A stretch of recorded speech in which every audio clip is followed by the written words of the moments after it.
हंसना है फिर भी न माने। भाई 250 ग्राम का पत्थर पड़ा हुआ था, उसको मुख में दाब लिए अपने। और जब कोई पूछता तो वही पत्थर दाग दिखा देते थे, ले यही है मेरे पास। तो सब बोले कि बाबा पागल हो गया है। जब सब लोग लौट गए तो उस पत्थर को रखे, उसको 10 बार पैर पड़े, घनेरे 250 ग्राम के पत्थर हमको बचा लिया तुमने।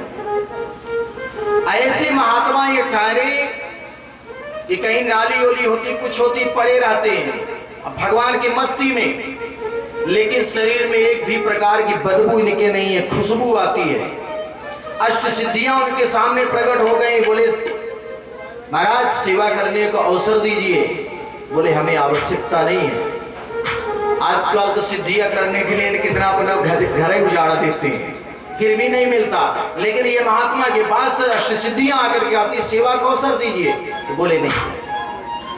तो सुखदेव महाराज जी कहते हैं कि राजन इन्होंने नहीं लिया। परीक्षित कहते क्यों नहीं लिए? बोले इसलिए नहीं लिए, अगर ये सिद्धियां ले लें किसी के ऊपर कष्ट होगा तो सिद्धियां से कहेंगे ये कार्य कराओ, ये कार्य कराओ, तो उससे जो है उनकी मन वृत्तियां बिगड़ती जाएंगी। एक मन में अभिमान आएगा कि हम ये चीज कर लेते हैं। ऋषभ देव महाराज ने उनको भी ठोकर मार दिया कि नहीं हमको नहीं चाहिए।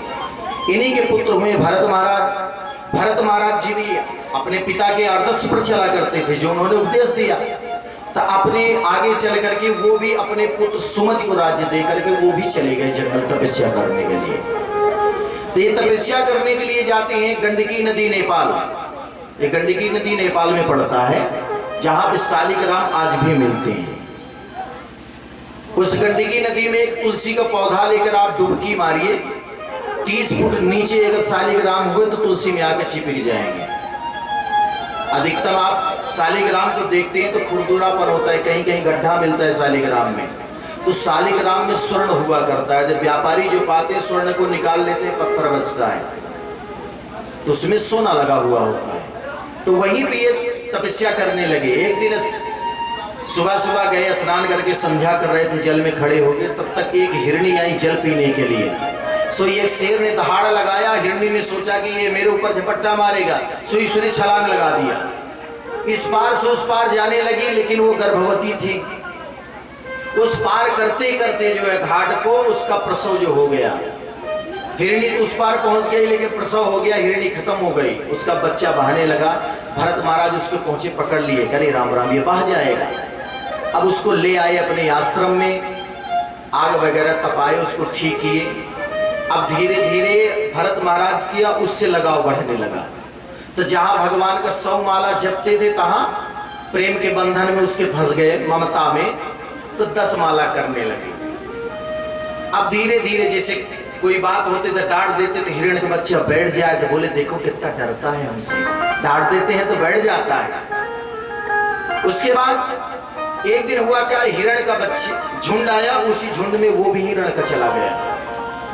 अब यही भरत महाराज जी चिंता करने लगे, ना जाने क्या खाता होगा, क्या पीता होगा, उसी की चिंता करते करते वो भी अपने शरीर को त्याग दिए। अब मरने के वक्त उनको तो केवल ध्यान था कि हिरण का बच्चा गया, जब दूसरा जन्म पाए तो हिरण का ही पाए। कथा के प्रसंग में पहले भी आया, जिसका ध्यान करेंगे बनना वही पड़ेगा, जैसे पुरंजन बना। तो बोले यहाँ पे ये हिरण बन के आए। अब हिरण बन के जब आए तो इनको पूर्व जन्म की बात सारी याद थी। इन्होंने किया क्या कि झुंडों के बीच में नहीं रहते, एक किनारे होकर के सूखी सूखी घास होती उसी को खाते हैं, खा करके जीवन व्यतीत किया। आगे चल के इनका शरीर छूटता है हिरण का। जब तीसरा जन्म इनको मिलता है तो एक अंग्रीस ब्राह्मण के यहाँ इनको जन्म मिला, वहां पे भी ये छोटे भाई बनते हैं, वहां पे भी इनका नाम भरत ही पड़ता है। नाम इनका भरत पड़ा। तो इनके पिताजी देखे कि अरे हमारा पुत्र तो बड़ा योग्य है, उनका यज्ञोपवीत संस्कार कराए। ब्राह्मण के बच्चे का संस्कार 5 साल नहीं तो 8 साल, 9 साल, 11 साल, 13, लेटेस्ट उनका 15 साल में हो जाना चाहिए। पहली बात तो 8 वर्ष की अवस्था में यज्ञोपवीत संस्कार करा देना चाहिए। अब आजकल तो शायद शादी न हो तो यज्ञोपवीत होगा ही न करे, और जो बहुरिया घर में आते तो बाबूजी टांग भी देते हैं खूंटी में, कोई महत्व ही उसका नहीं है। अभी उसका महत्व आएगा, कथा हम बताएंगे जनेऊ का महत्व क्या है। तो इन्होंने, इनके पिताजी ने इनका यज्ञोपवीत संस्कार कराया, इनको गायत्री मंत्र दे दिया कि बेटा इसको शाम तक याद करके हमको सुना दो। भरत महाराज बोले कि एक बार मोह में पड़ा तो क्या दुर्दशा मेरी हुई, अब हमको मोह में नहीं पड़ना है। वो शाम तक क्या महीने बीत गए, गायत्री मंत्र याद करके नहीं सुनाए, और ज्यादा बोलते भी नहीं है। तो पिताजी उनके झल्ला कर एक दिन कहते ये जड़ का जड़ ही रह गया, और वहीं पहले उनका नाम ही पड़ गया जड़ भरत महाराज। जड़ मतलब मूर्ख, जड़ भरत पड़ गया। अब हुआ क्या कि ऊब करके एक दिन पिताजी उनके चले गए तपस्या करने के लिए, और जो तपस्या करने के लिए गए तो 2-4 दिन तो भाभी बहुते बढ़िया बना बना के खिलाई, और तीसरे दिन बोले भैया इनसे काम करवाओ, ये टिक्कड़ बना के हम नहीं दे सकते इनको, और जो काम नहीं करेगा बैठ के खाएगा तो खाएगा हिसाब से, फिर मोटी रोटी मिले या पतली मिले खूब खा के वो चक्के रहते थे एकदम। तो उनके भाई ने कहा कि ऐसा करो भैया कि चलो खेत पे पानी लगा हुआ है उसको देखो। बोले चलो। अब खेत में गए, पानी लगा तो बोले ध्यान रखना अपने खेत का पानी दूसरे के में न जाए। बोले ठीक है भैया। अब वो भाई बता के चले गए, जड़ भरत महाराज जी वहीं आसन लगाए, भगवान का ध्यान करने लगे, अपने खेत का पानी उधर दूसरे में चला गया। भाई आए देखे बहुत बिगड़े। जब वहां पे गए तो उनकी भाभिया ने बड़ा डांट लगाया। एक दिन कहते हैं कि चलो वहां पे फसल उगी हुई, उसका दाना न चुगले चिड़िया, चलो उसको हड़ाओ।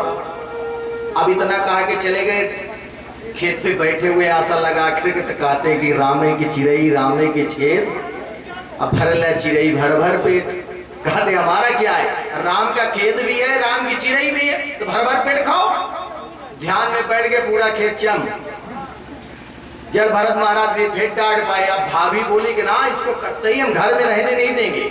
और संयोग से हुआ क्या, उनके बड़े भाभी का हार चोरी हो गया। अब जो चोरी हुआ तो सारा ब्लेम जो है जड़ भरत महाराज के ऊपर आ गया, इसी ने चुराया। तो बोले भाभी हमने तो नहीं चुराया। बोले नहीं तुमने चुराया, तेरे पास तो कोई काम है नहीं, खर्चा वर्चा कहां चलेगा। तो जड़ भरत महाराज जी कहे भाभी तुम्हारा हार तो मिल जाएगा, लेकिन एक मेरा शर्त है। बोले क्या? कि बोले अगर हार मिल जाए तो मैं घर तत्काल छोड़ के चला जाऊंगा, घर में रहूंगा ना। तो बोले भैया तुझको कल जाना तभी चला जा, अभी जाना तभी तत्क्षण निकल जा, पर मेरा हार बता दे। तो जड़ भरत महाराज ने आंख बंद के ध्यान लगाया, देखे तो अलमारी के पीछे बांधी थी बिल। बोले चूहा खींच के ले गया भाभी, वहीं पे रखा जाओ। अब गई वहीं पे चूहा बिल में खींच के रखा था, पा गए। अब भाभी तो हार ले ली, मन ही मन सोचने लालच आ गई उसके अंदर, आहा हमारे देवर जी कितने बड़े ज्योतिषी हैं, अगर ये रहेंगे सब लोग आएंगे बिचरवाने के लिए तो दक्षिणा जरूर ही मिलेगा। पंडित जी पत्रा खोले के पैसा पहले उनको मिले। अब वहां पे यहाँ देवर, अरे भैया तुम बड़े अच्छे हो, अरे हंसी हंसी में कह दिया तुम यहीं पे रहो, खाओ पियो पड़े, कोई दिक्कत नहीं है। बोले ना भाभी जो शर्त था उस शर्त के अनुसार मैं रहूंगा नहीं। जड़ भरत महाराज ने तत्क्षण घर को छोड़ दिया। अब वहां पे चल दिए, अब जंगल में निवास करते हैं। अब जब रास्ता चलते हैं तो 3 पग जमीन देखकर चलते हैं, कोई चींटा या चींटी जो है नीचे न पड़ जाए। अब एक दिन हुआ क्या कि कुछ बनवासी थे जो भिल्ल लोग, वो मानता मान के रखे थे कि हमारे घर में पोता होगा तो हम नर बलि चढ़ाएंगे भद्रकाली को। तो उसके घर में जब पोता हुआ तो उसने अपने सैनिकों को बोला जाओ किसी नर को पकड़ के ले आओ, हम बलि चढ़ाएंगे। तो संयोग से जड़ भरत महाराज जी मिल गए, उनको पकड़ के ले गए। अब उनको खूब खिलाया पिलाया, स्नान कराया, टीका लगाया, माला वाला पहनाया। बोले चलो महाराज खाए पिए बहुत हो, अब चलो आगे। जो उनका गर्दन रखा काटने के लिए खड़ग उठाया तो जड़ भरत महाराज जी बोले कि मालपुआ तो बहुत मिला, अभी ये भी मिलेगा। अब कर भी क्या सकते हैं। तो भगवती को प्रणाम किए कि माँ ऐसा कौन सा अपराध हमने किया कि आज मुझको कटना पड़ रहा है। जो गर्दन को झुकाया तो यहाँ पे काली मैया ने सोचा कि आज अगर ये कट गया तो बड़ा उपहास होगा हमारा कि ऐसे संत का जो है भगवती के चरणों में गर्दन कट गया। भगवती ने वहीं पे अपना रूप धारण किया, अपने खड्ग से सबका संहार कर दिया। जड़ भरत महाराज के ऊपर जो तलवार गिरा तो उनके माला पहन गया, वहीं से आशीर्वाद भगवती दी को चल दिए। अब आगे आए तो एक रहुगण नाम का राजा था। वो रहुगण बहुत प्रतापी राजा, वो प्रतिदिन कपिल देव महाराज जी का संगत करने के लिए जाया करता था। तो एक दिन चलते हुए उसका जो कहार था पालकी उठाने वाला, पालकी से जाया करता था प्रतिदिन। जो पालकी में बैठा हुआ था तो एक कहार जो बीमार पड़ गया, तो बोले महाराज ये पालकी चल नहीं सकती। बोले क्यों? बोले एक सैनिक बीमार पड़ गया। बोले कोई मिलता है उसी को जोत लो, क्योंकि प्रजा तो हमारी ही है। तो कोई नहीं मिला, वही जड़ भरत महाराज जी मिल गए और जड़ भरत महाराज जी को पालकी में लगा दिया। अब जड़ भरत महाराज जी जब लेके चलते हैं तो आगे का रास्ता देखते हैं, चींटी पड़ती तो उछल पड़ते हैं, और जब उछलते हैं तो भैया पालकी में बैठने वाले का क्या होगा? उसका सिर ऊपर टकरा रहा है। अब तो पालकी आती नहीं ना, पहले तो शादी विवाह में पालकी चला करती थी, अब तो गाड़ी घोड़ा वाला हो गया। नहीं, वो पालकी, उसी पालकी में बैठ के जाया करता था। जो ठोकर लगा तो बोले अरे संभाल के चलो, कैसे चलते हो, मेरे ठोकर लगता है। तो बोले महाराज हम लोग ठीक चलते हैं, जो नया वाला आया है ये गड़बड़ कर रहा है। अब यहाँ पे जब चले तो फिर आगे देखे तो फिर उछल पड़े, तो दीवारा जो बोलते हैं तो उसका एक कील लगा हुआ था, उसके सर में लग गया। तो उसने सर निकाल के कहता है कि अरे राम राम, देखो कितना दुबला पतला है भैया, इसे चला नहीं जा रहा है। देखो इसकी सांस भी उबड़ उबड़ के चल रही है। एक उपहास किया, जो कि जड़भरत महाराज मोटे ताजे थे। तो बोला हे महाराज पालकी बढ़िया से लेके चलो, नहीं कि इतना दंड तुमको दूंगा कि उस तरह का दंड जैसे यमराज देते हैं, यमराज के बाद मेरा ही नंबर है दंड देने में। इतना जब बोला तो वही जड़भरत महाराज जी सोचने लगे कि इसका तो सब कुछ है, लेकिन शहंशाह बना बैठा हुआ है कि चाह गई चिंता गई नसी मनवा बेपरवाह, जिसको कुछ ना चाहिए सो ही शहंशाह। कहते हैं कि इसको रहुगण को तो सब कुछ चाहिए, हमको तो कुछ नहीं चाहिए, शहंशाह तो वही है। तो पालकी लिए लिए ही जड़भरत महाराज जी घूम पड़े। और जड़भरत महाराज ने सोचा कि आज अगर उपदेश इसको ना दिया, ना बोला, जब से घर छोड़ दिए थे जीवन पर्यंत उन्होंने बोला ही नहीं किसी से, मुख को बंद कर लिया था। तो बोले आज नहीं बोलूंगा तो सारा समाज यही करेगा। इतने बड़े विद्वान महात्मा के कंधे पे इसका बोझा था, फिर भी ये राजा मूर्ख का मूर्ख ही रह गया। जैसे संत महात्माओं के बीच में रहो या गुरुओं के बीच में रहो, तो गुरुओं का भी ये धर्म होता है कि अपने शिष्य को हम सिखाएं। अने वो बाहर जब निकलेगा तो भैया किसके शिष्य हो, तो कहेगा फला गुरु का शिष्य हूं। अगर कुछ नहीं सिखाया तो उनकी बदनामी ही होगी। तो बोले आज कंधा ये भार तो रख लिया अपने ऊपर में, लेकिन अगर इतना उपदेश दिया तो मूर्ख रह जाएगा, तो सारा समाज यही कहेगा ऐसे महात्मा के कंधे में इसका भार था फिर भी मूर्ख रह गया। जड़भरत महाराज जी पालकी लिए लिए घूम पड़े वहीं पे। तयोदितम व्यत्य प्रबिल्य प्रब्धम भरतुः समय स्याद् वीर्य भारः, गन्तुर् यदि स्याद् भिगम्य मध्वा पीवेति रासो न विदं प्रबादः। अब राजन कहते हैं कि राजन तुम किसको दंड दोगे?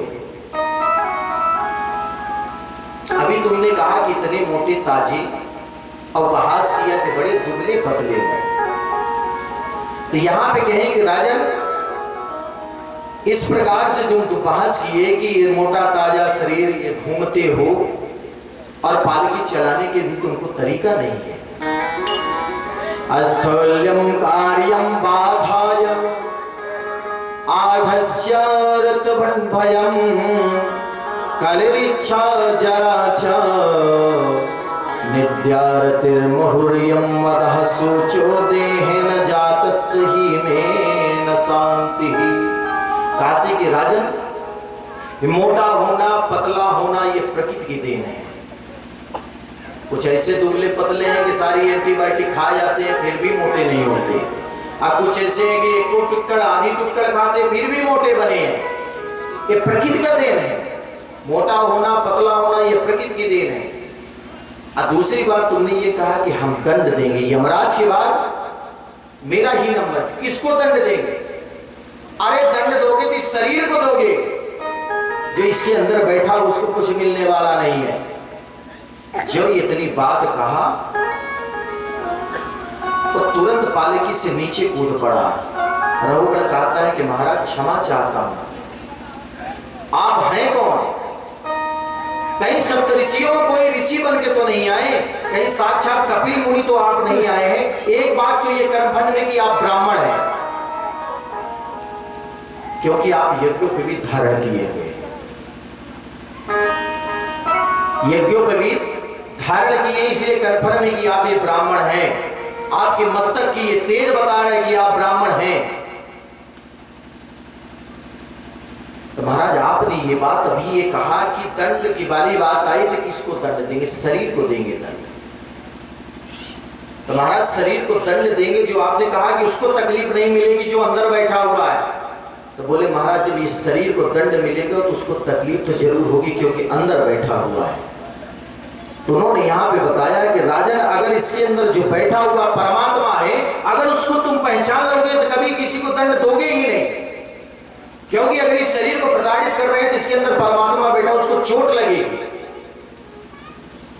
अगर भगवान को नहीं पहचान पाए तभी किसी को कष्ट आप दोगे। इसलिए बार बार कहते कि प्रत्येक जीव में परमात्मा ही निवास करता है। जो ये आपको ठोकर लगी, जब मैं रास्ता चलता हूं तो 3 पग जमीन देख कर चलता हूं, कोई चींटी मेरे पैर के नीचे दब न जाए, कोई पाप न हो जाए। राजन भरत को कोशिश यही होता है कि पाप न हो, क्योंकि 5 प्रकार के पाप प्रतिदिन हर व्यक्ति से होता है, आप चाहो अथवा न चाहो। बोले महाराज वो 5 प्रकार के पाप क्या है? बोले एक तो होता है चलते समय, हम चलते हैं तो नीचे कीड़ा पड़ गए, चींटा पड़ गए, हम नहीं जानते, दब के मर गए, एक पाप वो। दूसरा होता है झाड़ू लगाते समय। तीसरा भोजन बनाते समय जो लकड़ी लगाते हैं, लकड़ी के अंदर कौन सा जीव बैठा हमको आपको नहीं मालूम होता। चौथा कपड़ा धुलते समय। पांचवा श्वास लेते समय, जब हम श्वास आप लेते हैं तो इसके श्वास के माध्यम से कीड़ा अंदर बाहर होते हैं, और जब बाहर आते हैं तो मर जाते हैं वो भी। ये 5 प्रकार के पाप प्रतिदिन सबसे होते हैं। बोले महाराज ये 5 प्रकार के अगर पाप हुए तो मरते वक्त तो ना जाने कितने पाप इकट्ठा हो जाएंगे, तो क्या इसका कोई उपाय नहीं है क्या? बोले नहीं राजन उपाय है। बोले क्या है? तो बोले कि जब भोजन बनाओ तो पहला ग्रास निकाल करके अग्नि को समर्पित करो। भंडारा होता है ना, जब कराहा चढ़ता है तो पूरी जैसे पहली निकलती है तो अग्नि देवताओं को समर्पित की जाती है, उनको भोग लग जाता है। तो बोले ये लकड़ी वाला जो दोष होता है ये दोष खत्म हो जाता है। अब बाकी का दोष जो झाड़ू हम लगाते हैं उसका दोष होता है, या कपड़ा धुलते समय, या श्वास लेते समय, या चलते समय। तो घर में प्रसादी बने तो एक तो पहले अग्नि को दीजिए, दूसरा गौ को। गाय को जब आप ग्रास देंगे तो उसमें 33 कोट देवी देवता निवास करते हैं। कुछ लोग कहते 33 करोड़, 33 करोड़ नहीं होता भैया, 33 कोटि होते हैं। 33 कोटि देवी देवता उस गाय में निवास करते हैं। गाय की रीढ़ की हड्डी जो होती है उसमें सूर्य की ऊर्जा मिलती है। गाय के पीठ पे अगर हाथ फेरते हो तो सूर्य का ऊर्जा आपके अंदर मिलता है। गाय को ग्रास देने के बाद उसके गले पे हाथ जब फेरते हैं तो गाय अपने सिर को ऊपर कर देती है, उसको बड़ा अच्छा लगता है। तो जब बड़ा अच्छा उसको लगता है तो अनंत यज्ञों का फल जो है आपको प्रदान करती है वो गाय। आजकल तो कोई गाय पालना ही नहीं जानता, कोई नहीं पालता। बकरी पालने में उनको मंजूर है शनिचर को, लेकिन गाय पहले के बुजुर्ग गैया दूध दे अथवा न दे घर में पालती थी। क्यों? अरे दूध नहीं देती तो हटा देते उसको, इसलिए पालते थे कि मालिक ऊपर किसी प्रकार की आपदा आती थी तो जानवर पहले अपने ऊपर ले लेते हैं, मालिक ऊपर नहीं जा पाता। कहीं कहीं होता है अचानक जानवर खत्म हो गया, ये मान के चलो कहीं कोई आपत्ति आने वाली थी, ये जानवर पहले अपने ऊपर ले लेते हैं, मालिक के ऊपर नहीं जाने देते। आज जब से गौ पालना बंद कर दिए तो सारी आपदा अपने ऊपर ही आती है। कोई प्राणी सुखी अपने घर में नहीं है। गैया पाले, गौ माता की कैसी दुर्दशाएं होती हैं आप लोग सब देखते हैं। आज किसी अगर घुटुक लगा हुआ है, उसको गौदान करना हो तो गाय नहीं मिलेगी, बोले पड़ोसी से ले लो। पड़ोसी गाय ले देगा भैया? ठीक है, गौ ग्रास दीजिए। दूसरा, नदिया में जब जाए तो आटा की गोली बनाकर उसको मछली को खिलाएं। अगर ये चीज करते हैं तो आपके जो पाप ये 5 प्रकार के होते हैं वो नष्ट हो जाया करते हैं। तो बोलते हैं कि इसमें परमात्मा निवास करते हैं। इस प्रकार से रहुगण को ये अभिमान का उपदेश दे, जो इसके अंदर अभिमान भरा हुआ है। रहुगणेश तपसा नयाति नचे जा निर्विपाणा गृहा न छांदसं नैव जलाग्नि सूर्ये बिना महत्पाद रजोभिषेकम्। राजन, ये आत्मा का ज्ञान कभी तपस्या से नहीं होता है, घर छोड़कर बन जाने से नहीं होता है, अंतर आत्मा की जागृति करते से ही ये होता है। अहम पुरा भरतो नाम राजा। कहते कि राजन तू अभी कहते हो कि हम राजा हैं। अब पूर्वत में मैं चक्रवर्ती सम्राट था पूरे भारत वर्ष का, उसका मुझके अभिमान नहीं है। तुम तो आज के राजा बने हुए हो। तो ये राजा बनना ये ना बनना ये परमात्मा का खेला है। जो संपदा मिला है, कल की कथा हम बताया कि हम इस संपदा के केवल मुनीम है, हम इसके मालिक नहीं है। मुनीम बन के रहेंगे तो हमको आपको लाभ है। अगर मालिक बन के रहा तो लाभ नहीं होगा। यहाँ भी उपदेश दिए, अहम पुरा भरतो नाम राजा विमुक्त दृष्टा सुद संग बंदः आराधनम भवति हमानो मृगो भयम मृग संगतार्थ। कहते हैं कि राजन ये मोह में भी नहीं पड़ना चाहिए, क्योंकि मोह के चक्कर में पड़ करके मैं भी होगा। बोले गुरुदेव ये कैसे? बोले मैं पूर्वत में भरत नाम का राजा था, एक हिरण के चक्कर में पड़ा, उसके मुंह में पड़ा तो पुनः हमको हिरण बनना पड़ा। और उसके बाद जब ये शरीर छूटा तो पुनः मैं एक ब्राह्मण का पुत्र बना। ये 3 जन्म की इनको बात याद थी जल भरत महाराज जी को। तो बोले कि मोह उतना ही करो जितने में भी फंसो नहीं। कहते कि मरते वक्त जो है पुत्र मोह बहुत ज्यादा हुआ करता है। तो पुत्र मोह ज्यादा हुआ करता है तो भैया रिंकी चिंकी टिंकी नाम रखाओ, नारायण का ही नाम रखो, शायद मरते वक्त एक बार नाम याद आ जाएगा तो मुक्ति मिल जाएगी वहां पे। तो यहाँ पे कहते हैं कि राजन इसका अभिमान न करो। आगे चल करके रहुगण को उपदेश देकर के वहां से जल भरत महाराज जी चले गए। रहुगण तब से उसके सैनिक आते हैं कि महाराज ये सैनिक ठीक हो गया, आप चलिए पालकी में बैठिए। बोले नहीं, जो आप में है वही मुझ में है, जो तुझ में है वो मुझ में है, खड़ग में है, खम में, हर चीज बताते हैं उसमें परमात्मा निवास करता है। इसलिए हम तुम्हारे कंधे पर नहीं, क्योंकि तुम्हारे अंदर भी परमात्मा निवास करता है। हम किसी को अगर सेवक बना रहे हैं तो मतलब परमात्मा को बना रहे हैं। रहुगण का अभिमान वहीं से नष्ट हुआ। कपिल देव महाराज के संगत करने के लिए वो पैदल जाता है। अब यहाँ भी ये कहा गया कि महाराज ये रहुगण है कौन? सुखदेव जी महाराज कहते हैं कि राजन ये रहुगण कोई और नहीं है, रहुगण वही हिरण है जो जल भरत महाराज जी के पास था, जो झुंडों के बीच में चला था, वही आगे चल करके ये रहुगण राजा बना। कहते किसी के साथ रहोगे, अगर भार किसी प्रकार का बाकी है, कर्ज बाकी है, तो किसी न किसी रूप से चुकाना पड़ेगा। तो वहां पे उपदेश भरत महाराज नहीं दे पाए, लेकिन जब दूसरा जन्म पाया तो वहां पे उपदेश दे करके इसको ठीक किए। वहां पे आगे चल करके आचार्य सुखदेव जी कहते हैं कि कर्म करते रहो तो उसका फल बराबर मिलते रहेगा। कहते जैसा कर्म करोगे वैसा फल मिलेगा। परीक्षित ने कहा क्षमा करें महाराज, नरकों की बात थोड़ी सी कल आपने छेड़ी थी तो आज हमको नरक किया है। तो कहते हैं कि सुखदेव कहते हैं कि हमारे राजन, हमारी भूमि के दक्षिण दिशा में 99,000 योजन की ऊंचाई पे 28 प्रकार के नरक हैं। आदमी जब पाप कर्म करता है तो उसको नर्क भोगना पड़ता है। जिस प्रकार से कपड़ा मैला हो जाता है तो धोबी ले जाता है, धुलता है उसको, तो उसी प्रकार से जब हम आप पाप करेंगे तो धोबी घाट हम लोगों का कहीं और नहीं है भैया, यमपुरी ही धोबी घाट है। और यमपुरी में जब जाएंगे तो धोबी घाट, धोबी कपड़ा कैसे धुलता है?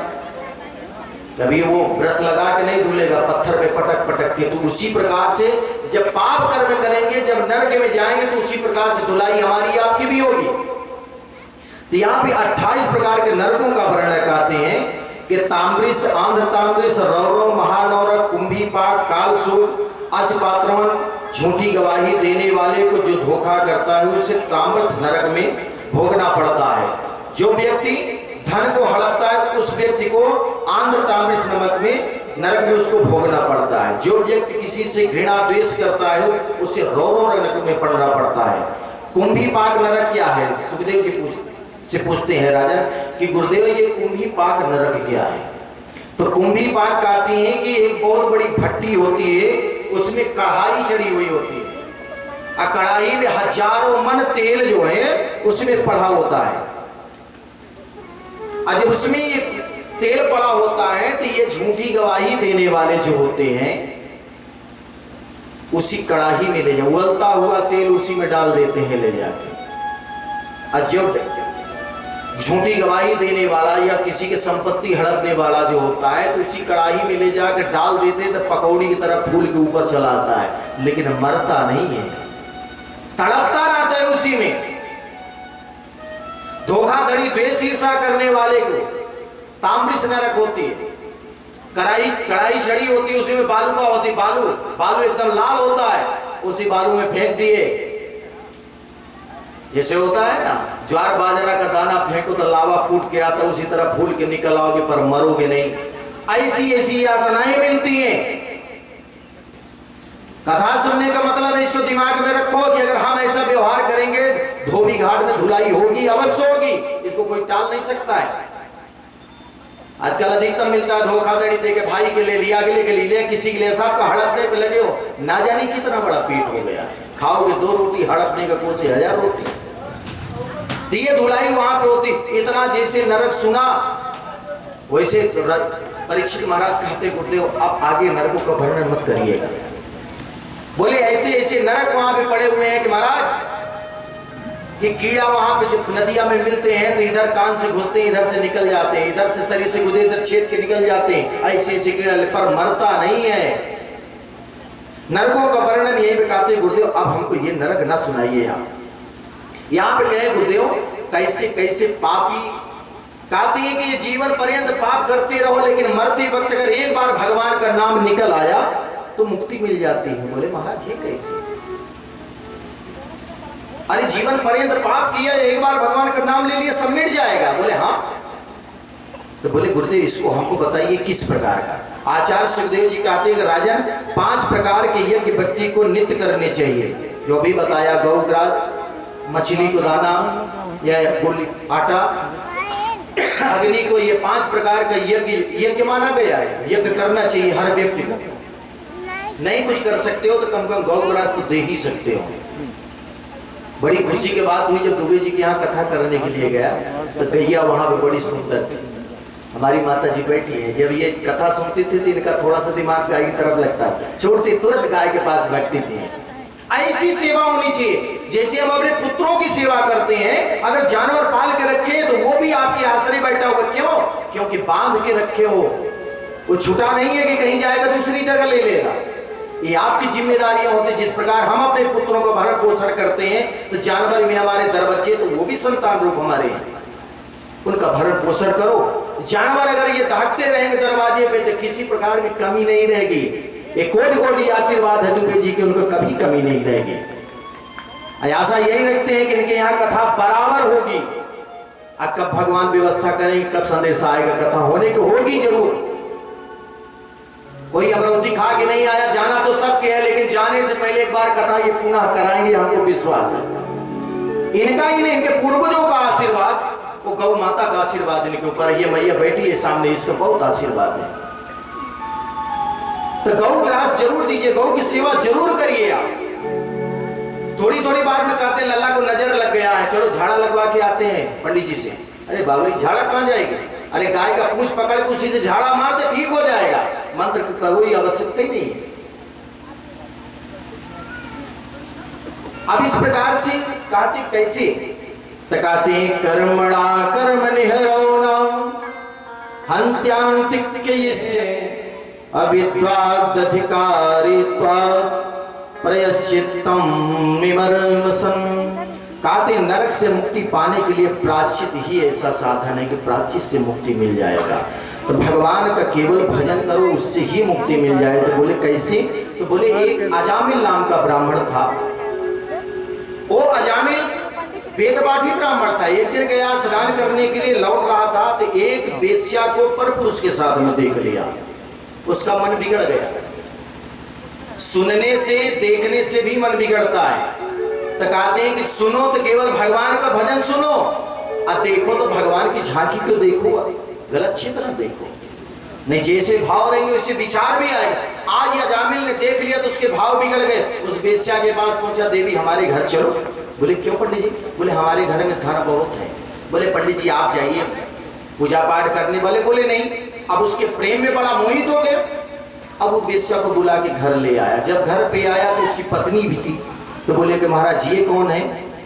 तो बोले हमारी पत्नी है। बोले ये रहेंगे तो मैं नहीं रह सकती, हम रहेंगे तो ये नहीं रहेंगे। तो अपनी पत्नी को अजामिल ने निकाल दिया, उस वेश्या को रख लिया। आगे चलकर वेश्या को धीरे धीरे 9 संतानें हुई उसी से। अब शाम के समय जब वो पूजा करने के लिए अजामिल बैठा तो वही वेश्या आ गया। बोले महाराज कर क्या रहो? बोले पूजा करो। बोले पूजा उजा मत करो, जाओ धन ले आओ। वेश्या को केवल मतलब होता है धन से, किसी पुरुष से या किसी रूप से उसका मतलब नहीं होता, केवल धन से मतलब होता है। अब माला वाला रख दिए। कहाँ वेद पाठी ब्राह्मण है, आज धन के चक्कर में पड़ गया। धीरे धीरे चोरी करने बैठ, बड़े बड़े ढाका डालता है, बढ़िया काली पट्टी लगाए हुए, नंगी तलवार लिए हुए घूमता है। एक दिन अयोध्या से 25 मूर्ति आए संत महात्मा। जैसे हम लोग कहते हैं 4 आदमी बैठे 10 आदमी बैठे, तो संतों की भाषा होती है जितने लोग रहेंगे उतनी मूर्ति बोलेंगे। भगवान स्वरूप भी मानते हैं सब लोग। कहते 25 मूर्ति आए। अजामिल के गांव में पहुंचे तो बच्चे कुछ खेला खेल रहे तो उनसे पूछे भैया कोई भगत का घर है बताओ, तो आज हम रात वहीं रुकेंगे, सुबह हम लोग वृंदावन चले जाएंगे। तो बच्चों ने सोचा एक ब्राह्मण देवता क्यों अच्छा भगत जी निकले, तो इनको भी रास्ता वही बता दो। बच्चों ने हाथ प्रयास ही कहा दिया कि ऐसा है महाराज, यहाँ हमारे गांव में सबसे बढ़िया भगत है अजामिल महाराज, आप उन्हीं को वहां चला जाइए, हो सकता है महाराज खाएंगे पिएंगे, दक्षिणा भी आपको मिलेगा। हाँ ब्राह्मण को चाहिए, डकार मारने के बाद उनको दक्षिणा जरूर चाहिए।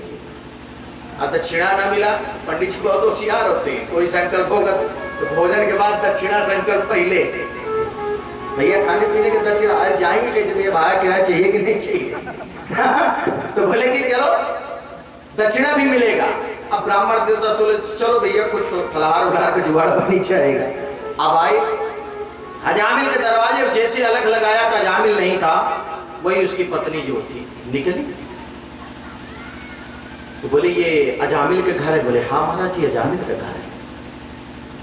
तो बोले देवी हम लोग आज यहीं पे ठहरेंगे, प्रसादी आपके यहाँ ही पाऊंगा, सुबह हम लोग वृंदावन चले जाएंगे, ये भगत का घर है। तो उस वेश्या ने कहा कि महाराज ये भगत का घर नहीं है, ये तो डाकू का घर है। जब इतना बोले तो बोले बिटिया कोई बात नहीं ठीक है, हम लोग कहीं और रुक जाते हैं।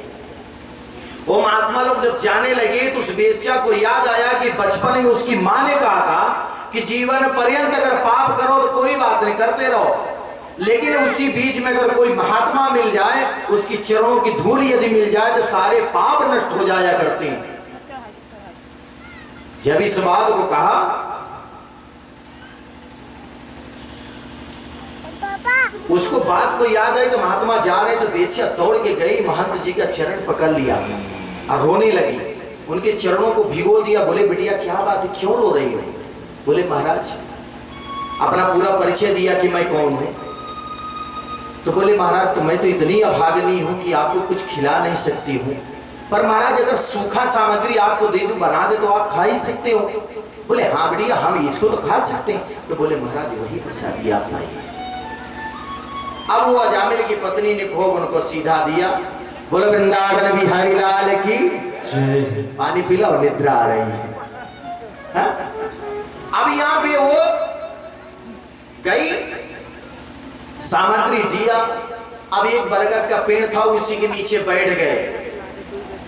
अब बैठने के बाद बढ़िया टिक्कड़ बनाया। टिक्कड़ बनाने के बाद अब इधर संसा बजने लगा, कीर्तन होने लगा कि श्रीमन नारायण नारायण नारायण, श्रीमन नारायण नारायण नारायण, श्रीमन नारायण नारायण नारायण, श्रीमन नारायण नारायण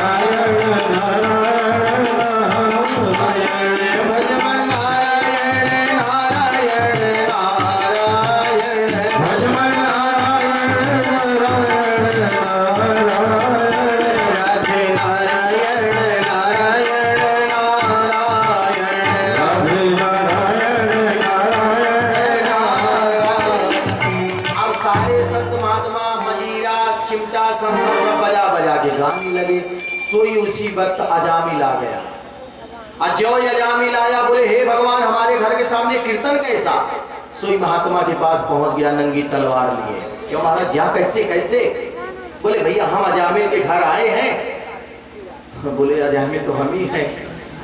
बोले भैया उन्हीं के घर से ये सीधा मिला है, बना के हम घर पर ही। बोले अरे राम राम, मर गया ढाका डालते डालते हम लोग वहां से ला रहे हैं, ये खा रहे हैं बैठ के।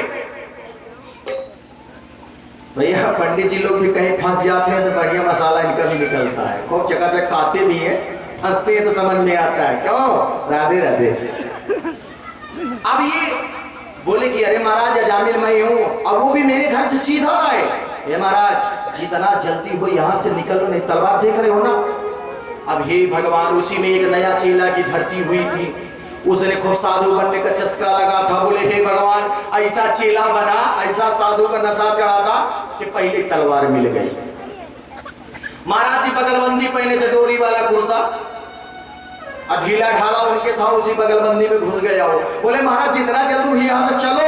बोले अरे बेटा रुको तो। अरे क्या रुको महाराज, तलवार देख रहे हो सामने। इतना ही बात कर रहा था, तब तक वो उसकी पत्नी देख ली वहां से आई, अब बड़ी तेज से डाले। क्या बात भाई, क्यों पीछे लगे हो महात्माओं के पीछे में? अजामिल चुप हो गया, डरा। ये अपनी पत्नी से बहुत डरा करता था। देखो भैया एक बात बताऊं, डरने में भलाई भी है। जो पत्नी से डरेगा भलाई उसकी उसी में है। सब लोग कहते हैं ना कि अरे हम शेर हैं। काहे ये शेर हो भैया? शेर आप बन गए, कहीं दुर्गा माई बनने पाई तो दुर्गा सवार कहां होती है? शेर के ऊपर। तो इनके डरने में ही भलाई है, इनके सम्मान करने में ही भलाई है। उग्रता में आएंगे तो हानि छोड़ लाभ नहीं हो सकता है। जहां इनका सम्मान है वहीं पे सब कुछ विराजमान है, और जहां इनका सम्मान है 8 अवगुण तो इनके अंदर भरा हुआ है। बाद में गालियां, तो घर वाले जो होते हैं ना, बड़े ना जाने अपने को कहां से महापुरुष समझते हैं कि हम इतने बड़े हुए हैं, गालियां देते हैं। तो आपकी भी बेटी तो कहीं गई है। थोड़ी थोड़ी बात में ये भी आ जाता है, जा तो अपने घर चली जा। ससुराल में आई तो ससुराल वाले कहते जा अपने घर चली जा, मायके जाती थे तो वहां वाले कहते जा अपने घर ही चली जा। आज तक ये समझ में नहीं आया माताओं का घर कौन सा है? कोई बताएगा इनका घर कौन सा है? फिर भी आपका मान सम्मान पूरा राख ताक के बैठी होती है। एक वही लड़का अपना होता है, बच्चा होता है तो अपने घर की इज्जत संभाल नहीं पाता, लेकिन ये माताएं 3 कुल को संभाल के रखती हैं। एक ससुराल पक्ष, एक मायका, एक ननिहाल। शादी विवाह कहीं पे होता है तो ननिहाल पक्ष जरूर पूछा जाता है कैसा है। ये तो तुम्हारे 3 कुल का वंश बचा के रखी है, आप फिर भी इनका सम्मान नहीं क्यों? इनको ये भी नहीं पता होता है किस पुरुष के साथ में हम जा रहे हैं, कैसा व्यवहार मेरे साथ में करेगा। एक गाय की तरह होती है, एक लस्सी थमा दिए लेके चले गए। जिस तरह हम आशा करते हैं कि हमारी बिटिया कहीं पे जाएगी उसको सम्मान मिले, इज्जत मिले, वैसे अगले के भी करो। करेंगे तो आपका सही सम्मान होगा, अन्य तो होगा नहीं। इसलिए सदैव याद रखना चाहिए। कुछ तो सासू माई ऐसी होगा, अरे हमार सास ऐसे लड़े रही, हम हो लड़ा अपने पतोहिया से, मर जाओ चुल्लू भर पानी में। अरे तेरी सास ने जो किया सो किया, तू भी अपनी बहू के साथ ऐसे करेगी व्यवहार क्या? ये परंपरा अपने कुल की रीत बना देगी क्या? मेरी सास ऐसी कि मैं तेरे साथ, फिर तू करेगी, फिर तेरी बहू आएगी, फिर उसकी बहू आएगी, वही ड्रामा। अरे उसी भाव से जिस प्रकार से अपने बिटिया को देख रही उस प्रकार से अपने बहू को भी देखो। कब तक नहीं मानेगी? नहीं मानेगी, नहीं मानेगी। जो तुम्हारा धर्म उसको निभाओ। कभी न कभी ठोकर लगेगा तो जरूर अपनी सास को याद करेगी वो। इसलिए इनका भी घर बनाओ, इनका भी घर कहीं होना चाहिए। जो नहीं माना तो फिर उसी तरह फिर दुर्गा माई सवार कहां वही भैया, वो तो आप ही।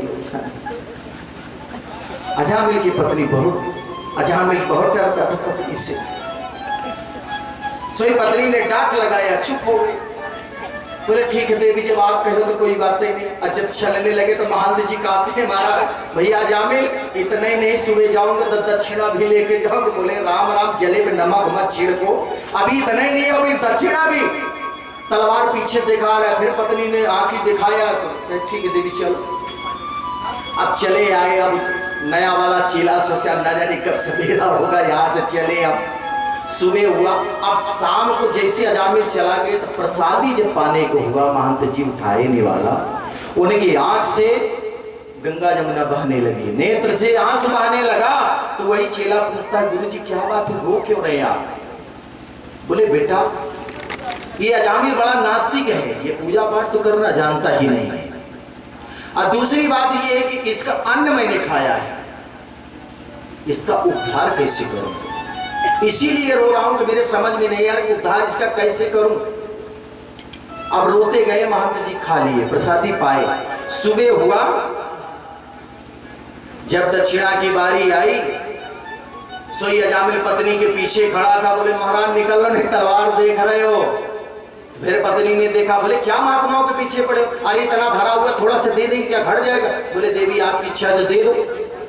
बोले महाराज आज्ञा करे क्या दूंगा? तो महंत जी बोले कि देवी हमको धन नहीं चाहिए, दौलत नहीं चाहिए, केवल एक वचन चाहिए बस। थोड़ा आवाज बंद कराओ पीछे से, सिर आगे। हरि ओम।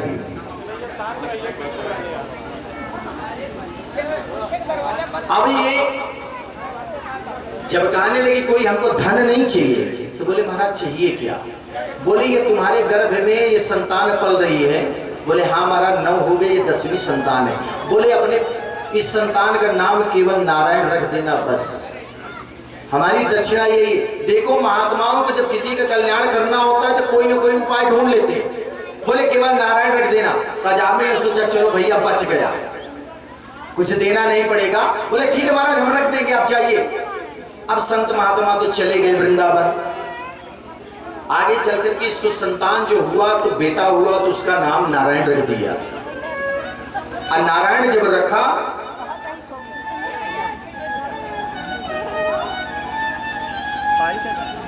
अब नारायण रखने के बाद अजामिल का प्रेम इतना ज्यादा उस पुत्र से बढ़ा कि कोई भी अगर कार्य करता है तो बिना नारायण के साथ के बिना नहीं करता है, नारायण को साथ में लेके ही करता है। नहाए तो भी नारायण के साथ में, खाए तो भी नारायण के साथ में, लेटे तो भी नारायण के साथ में, चोरी डकैती करे तो भी नारायण के साथ में। नारायण से इतना प्रेम हुआ उसका। बेटा नारायण, बेटा नारायण, बेटा नारायण। समयानुसार जब समय आया तो जब यम के दूत आए उसको ले जाने के लिए, जैसे उसके लस्सी गले में डाला वैसे बड़ी तेज सी आवाज लगाए, अरे बेटा नारायण बचाओ, बेटा नारायण बचाओ, बेटा नारायण बचाओ। अब बेटा नारायण तो गोली खेलने में मस्त है, कंचा। अब वो कहां सुनने वाला है? दूरेन क्रीण का सक्तम पुत्रं नारायणं भयं प्लावितेन स्वरेणो चैराजुहावज्गुलेन्द्रिया। दूर खेल रहा था ये, अब वो सुनने वाला नहीं है। अब जब नारायण को पुकारा उसी समय नारायण के पार्षद आ गए विमान लेके। सोई उसकी जो लस्सी डाले थे गले में उसको छुड़ाया। तो बोले क्यों महाराज आप ये गोरे गोरे पीतांबरधारी कहां से चले आए? तो नारायण के दूत कहते हैं। बोले क्यों? बोले हमारे स्वामी को पुकारा है। बोले नहीं अपने स्वामी, तुम्हारे स्वामी को नहीं पुकारा है, अपने पुत्र को नहीं सुमिरन किया इसलिए बुलाया है। बोले कुछ भी हो लेकिन है तो मेरे स्वामी का ही नाम। अब वहां पर नहीं छोड़ते तो धक्का मुक्की खूब हुआ, खूब खमुगरा उनके ऊपर रखे हमको दूतों के ऊपर। बोले काले गुरु के ताड़ जैसा बाल लेकर चले आए हो, भागो यहां से, मार के भगा दिए। अब वहां पे ये फटी आंख से जामिल देख रहा था सब। इस बात को जब देखा कि सर्वे पदम पलासाच्छा पीत की सेववासमः किरीटिनः कुंडलिनो लज्जत पुष्कर मालिनी। ये ताड़ की तरह जो अपने बाल को लिए हुए थे सबको मार के भगाए। यम के दूत जब यमराज के पास पहुंचे तब बड़ा दंड कमंडल फेंक दिए। बोले महाराज हमको ऐसी नौकरी नहीं करनी। बोले क्या हुआ? बोले महाराज ऐसे व्यक्ति को पकड़ने के लिए गए, वहां पे ना जाने कहां से गोरे गोरे आ गए, मार के ऐसा भगाए हमको। बोले क्यों भगाए? तो बोले महाराज उसको पकड़ने के लिए गया तो वो बड़ी तेज से आवाज लगा, अरे बेटा नारायण बचाओ, बेटा नारायण बचाओ। इतना जब कहा तो महाराज दौड़ के सिंहासन से आए, मुख पे हाथ लगा दिए। बोले क्या हुआ? बोले ये जो नाम ले रहे हो दोबारा मत लेना यहाँ पे। बोले महाराज इसका मतलब क्या? तो बोले कि कभी कभी तुम लोग पूछा करते हो कि प्रभु आप किसका ध्यान करते हो, तो हम इन्हीं का ध्यान किया करते हैं। लेकिन एक बार भी मुख से ये नहीं बोला किसका ध्यान कर रहे हैं कि नारायण का। इसलिए नहीं बोला कि अगर एक बार भी पापियों के कान में आवाज नारायण का पड़ गया तो इनका उद्धार हो जाएगा, सब यहाँ छोड़ के बैकुंठ चले जाएंगे, तो सारा कारोबार मेरा ठप हो जाएगा। इसलिए बोलना नहीं आप। वहां पे बोले कि ऐसे हम 12 पार्षद हैं जो केवल भगवान नारायण का ही नाम लिया करते हैं। स्वयं नारदः शंभो कुमारः कपिलो मनुः प्रहलादो जनको भीष्मो बलिर्यास चिकीर्णयम्।